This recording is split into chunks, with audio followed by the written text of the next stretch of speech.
பன்னாட பரதேசி, இப்படித்தான் வேல்முருகன் அவர்கள் மீது கடுமையான விமர்சனங்களை வைக்க வேண்டும் என்று மனது துடிக்கின்றது.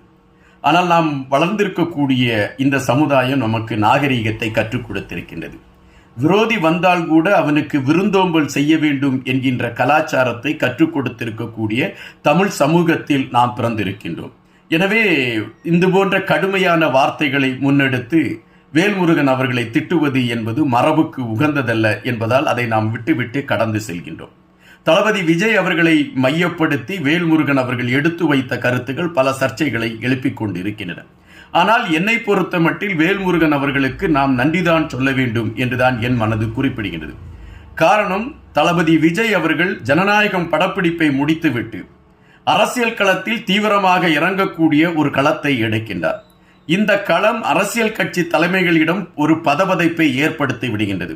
விஜய் அவர்கள் நேரடியாக அரசியல் களத்திற்குள் வந்து மக்களை சந்திக்க தொடங்கிவிட்டால் ஒட்டுமொத்தமாக தங்களுடைய கூடாரம் கலண்டு விடுமோ என்கின்ற பயம் வந்தவுடன் விஜய் அவர்களுக்கு எதிரான கருத்துக்களை பதிவிடுவதற்கான ஒரு முகாந்தாரத்தை எடுக்கிறார்கள்.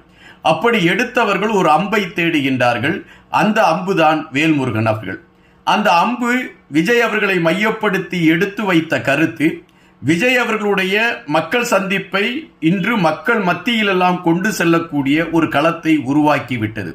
விஜய் அவர்களை மனதிற்குள் நேசித்துக் கொண்டிருந்தவர்கள், விஜய் அவர்கள் அரசியலுக்கு வர வேண்டும் என்று கனவுகளை கண்டு கொண்டிருந்தவர்கள், மறைமுகமாக நாம் வாக்களித்து விட்டு விஜய் அவர்களுக்கு ஆதரவு தெரிவித்து விடலாம் என்று நினைத்துக் கொண்டிருந்தவர்கள் வேல்முருகன் அவர்களுடைய இந்த கருத்தை கேட்டவுடன் நேரடியாக வேல்முருகன் அவர்களை எதிர்த்து அவர்கள் குரல் பதிவுகளையும் காணொலிகளையும் வெளியிட்டு விஜய் அவர்களுக்கு தமிழ்நாடே இருக்கிறது என்பதை பறைசாற்றி இருக்கின்றார்கள்.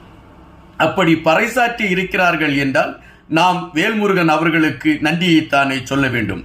விஜய் அவர்கள் பின்னால் தமிழகமே நிற்கிறது என்பதை அவரை எதிர்த்து கொண்டிருக்கக்கூடிய அரசியல் கட்சிகளுக்கு அடையாளப்படுத்துவதற்கு ஒரு காரணியாக, அது விஷக்காரணியாக கூட இருக்கலாம், விஷக்காரணியாக வேல்முருகன் அவர்கள் இருந்திருக்கிறார் என்பது உண்மையிலே அவருக்கு நாம் நன்றி சொல்லித்தான் தீர வேண்டும்.